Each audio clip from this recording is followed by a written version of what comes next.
Buti pa itong isang komisyon. Aba, mukhang uumpisahan na natin ang balitaan sa Independent Commission for Infrastructure or the ICI.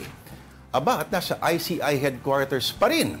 Walang iba kundi ang ating mobile journal, Arles de los Santos. At nako, mukhang ito na, yung matagal na pinapangarap ni Arles de los Santos at iba pang mga, at marami, no, sa mga Pinoy, ang kauna-unahang YouTube live stream ng komisyon para sa mga ongoing probe sa flood control scandal. Arles, ano ang nangyari kanina? Lord at Denise, magandang hapon. Ngayong araw nga ay isinagawa na ang kauna-unahang live streaming ng mga pagdinig ng Independent Commission for Infrastructure o ICI dito sa Taguig at kasama nga sa humarap si Laguna 4th District Representative Benjamin Benji Agaraw. Kasama siya doon sa mga mambabatas na binanggit ng mag-asawang Curly at Sara Diskaya sa Senate na umano ngayon tumatanggap ng nasa 10 to 25% na kickback para nga raw hindi magkaroon ng problema o hindi mapurnada ang mga DPWH projects sa kanilang nasasakupan. Alam mo Lord, kahapon sabi natin baka mauna pa yung Simbang Gabi dito sa ICI, pero nagulat tayo na ganyan din ang naging takbo ng araw na ito. Actually, itong si Agaraw ay nag-request daw ng executive session, pero sa panunumpa nito ayon sa kanya ayos lang naman daw na magkaroon ng pag-broadcast ng kanyang mga video and audio patungkol dito nga sa kanyang mga naging pagharap dito sa ICI. Doon nga, kaya tinanong yung mga alegasyon ng mga Diskaya na tumanggap daw ng humigit kumulang 9 million pesos para doon sa mga proyekto doon. Ayon sa ICI, meron daw silang impormasyon na isang certain Alvin Mariano ang parang nagpo-frontman dito kay Agaraw. Pero ayon kay sa unang bahagi, ayon kay Agaraw, hindi niya raw ito ka-close, Pero alam niya daw lamang na nangongontrata ito sa kanilang lugar, and then later on, bigla niya nabanggit na alam niya daw na engineer ito. Pero again, hindi nga raw sila magkalapit dito. Arles, can you explain siguro? Because I remember earlier, parang nagkaroon ng, parang si Justice Reyes ay, for the lack of a better term, parang may konting kiskisan dahil sabi niya, hindi niya daw maintindihan kung ano ba yung ine-explain ni Representative Agaraw. Alam niya ba na 150 million lang, biglang naging 1.2 billion? Can you explain all of that?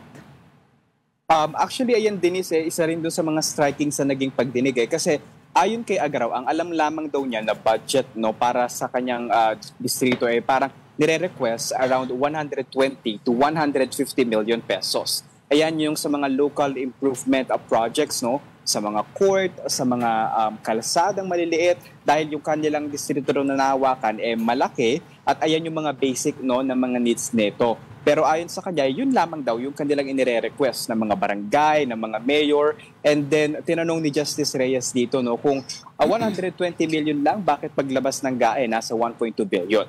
So, ang tanong ni Justice Reyes hindi mo ba alam kung saan nanggaling yung humigit kumulang 900 million pesos na nakapasok sa iyong distrito? Medyo doon nung nakita natin na medyo nagisa ng konti itong si Agaraw dahil yung 900 million na yon actually hindi daw nila inirereklamo na sumobra na naibigay sa kanila dahil sa totoo lamang daw kulang pa raw iyon, And then yun, nag-proceed na si ICI Commissioner Singson na binanggit na merong ilang mga DPWH projects, mga flood control, and then riverside constructions, Pero hindi masadong nalaliman pa tayo doon, pero magbibigay daw ito ng mga papeles para kaugnay doon sa mga requests ng mga barangay captain, sa mga mayor, kakaugnay doon sa mga proyekto na iyon.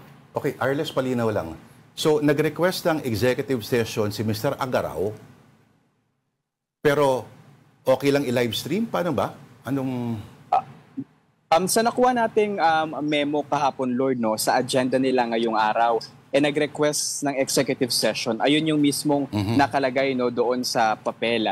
Pero kaninang umaga, nagulat na lang tayo na yun nga, nag-proceed sila sa pagla-live stream nito. Kasi akala natin, nung una na nirequest natin, parang yung unang bahagi lamang ng nito, ng parang yung panunumpa, and then yung pag-attest na magsasabi ng katotohanan. And then after nun, tatanungin sila kung okay ka ba mag-live stream or hindi, magre-request ka ba ng executive session. akala natin mapuputol na sa part na yon. Pero yung sa panunumpa, para tinanong siya na ayos lamang ba sa iyo, nagamitin ito sa pag-broadcast, then sabi niya yes. Pero after noon, tinanong na, but do you confirm that you requested for an executive session? He also said yes, no? And after noon, nagulat tayo, hindi na nila in-end yung live para sa buong pagdinig nito, and then nag-proceed na dire-diretso. Kasi yung mga gustong mapanood na naka-livestream, tapos na eh. No? I mean, yun yung mga nakaraan, itong may mga pangalan pang nakalista, supposedly, no? Although, may siguro dalawa na gusto tayo makita, no? ng mga pangalan. Mamaya-maya, pag-usapan natin. Pero, Arles, objectively, okay, ikaw matagal ka na nagko-cover dyan, and as a reporter na naka-assign dyan, yung napanood mo ba kanina, was it everything you imagined, or ito ba yung the kind of hearing that you hoped you would see? Ang mga tanungan ba ay kapareho din ba, let's say, kunyari ng mga investigasyon sa Senado o sa Kongreso, o iba ang approach nila sa pagtatanong? Actually, Lord, halos kahawig naman yung approach ng pagtatanong. Sisimulan pa rin sa panunumpa, and then kung ano nga yung kanyang affidavit at ano yung alegasyon at posisyon dito, no? Pero yung sa pagtatanong, doon may mga ilang impormasyon na parang hindi na mas pinapalalim pagka nasagot na yung isang bahagi, no? Kunwari na lamang doon, nagulat tayo na tinanong nito, no, ng ICI na merong balita daw na niregaluhan itong si Representative Agaraw ng exotic dogs. So, hindi natin alam kung saan nanggaling yun mismo. Is it part of the gift, or is it how deep their relation is doon sa nagregalo nito? And then Agaraw proceeded na sinasabi na meron siyang mga aso, may mga ganito-ganito. But of course, kailangan malaman natin what is the breach about, or like what's the clarification for this question. Is it an alleged gift dahil mayroong malapit na relasyon itong dalawa? And then patungkol doon sa budget na parang 1.2 billion, parang medyo hapyaw-hapyaw lang din na parang actually, kasi yun na yung parang papatapos na bahagi na ng kanilang pagdinig Parang, 1.2 billion, hindi mo alam, ganyan-ganyan. And then, parang they ended with that. Tapos, after nun, tinanong na kung okay lang ba nabuksan yung messages, yung history, ganyan-ganyan. And then, parang, ayon kay Agaraw, hindi daw, baka raw magalit yung kanyang asawa. So, nag-no siya. And then, the hearing ended na, no? Nag-wrap na sila after nun. Siguro, kaibahan nito, Lord, doon sa Senado at sa Kongreso, parang naghaharap-harap yung ilan sa mga personalidad, no?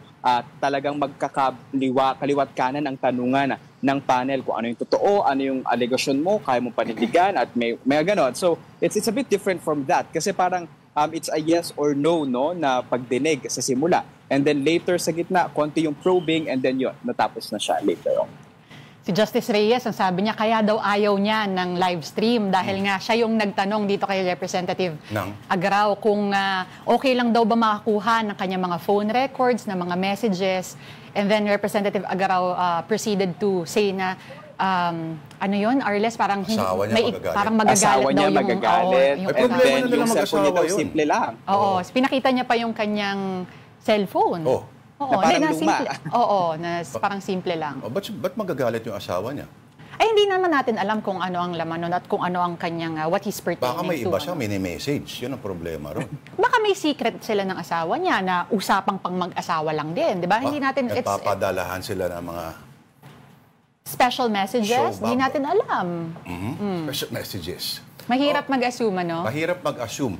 Pero ito bang tatlong iba-ibang mga commissioners, itong tatlong commissioners ako, ay iba-iba ang trajectory ng mga tanong nila? May kanya-kanya ba silang, let's say, ng angulo ng pagtatanong, or medyo halo-halo na rin? May kanya-kanya sila, Lord, na trajectory ng tanong. Sinimulan ito ni ICI Commissioner Babe Singson. So tinanong niya kung ano yung kanyang posisyon doon sa alegasyon na mag-asawang Diskaya na tumatanggap nga raw siya ng kickback, and then dininay ito ni Agaraw, and then noong si ICI Special Advisor na si General Azurin, ayon naman sa kanya, parang approve ba kayo sa paggamit ng budget ng mga mambabatas? Sa tingin nyo ba dapat talagang maging more on legislative process na lamang ang mambabatas at hindi na sa budget? And then pagdating naman kay ICI Chair Reyes, doon na medyo lumabas talaga yung ilan sa mga punto na nais niyang linawin. Medyo may ilan bahagi na nagpaikot-ikot, medyo lumabo yung sagot nito ni Agaraw, pero overall naman magkakaiba talaga yung trajectory and plan question ng mga commissioner, mga kinatuwa ng ICI ngayong araw. In the end, Ang ending pa rin yan, all they can do is refer. O, may recommendation sila sa ombudsman pa rin. Oo. At depende rin kung sino daw yung bisita o person in question ay pwedeng may special mention na we don't find him, we're not saying that he's guilty. May ganun pa yun na. Oo. Arles, sa mga nais mabasa yung mga minutes o yung mga findings nito mga nakaraang ilang investigasyon, saan sila maaring dumulog? Yung mga nakaraang investigasyon at pagdinig, Lord, ay hindi na tayo makaka-access niyan, no? At least the last time we asked for the ICI on that information, no? So, nasa kanila yon, nakakip na yon. Pero itong mga proceedings onwards, no?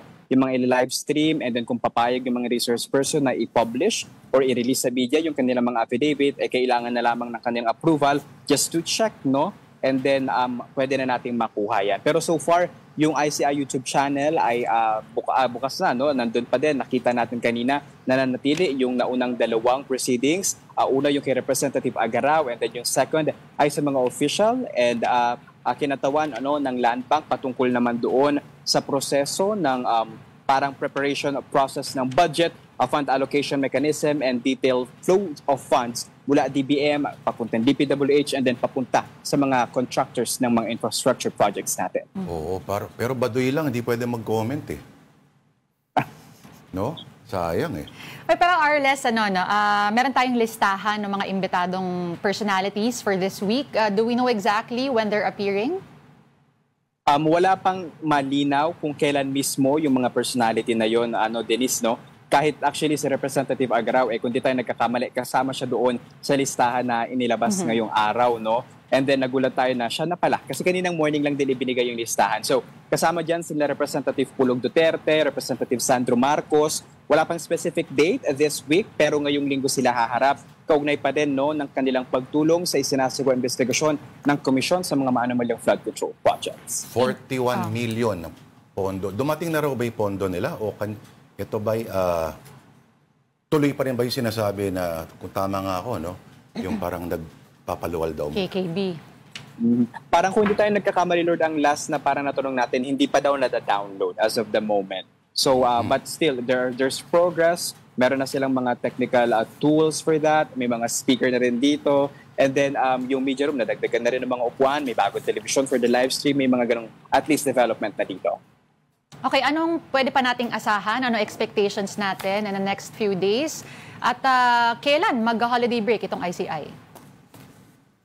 Wala pang na-confirm na holiday break itong ICI, Denise. Pero sa ngayon ay magpapatuloy pa din ang pagpapatawag nila doon sa iba pang mga iniimbestigahan ng komisyon. Pero ngayon, inaasahan natin na darating dito ang LTO, no? Kung saan nga magbibigay sila ng case recommendation o parang pagpapatulong sa ICI doon sa ilang mga proyekto na nasa ilalim ng SunWest, no?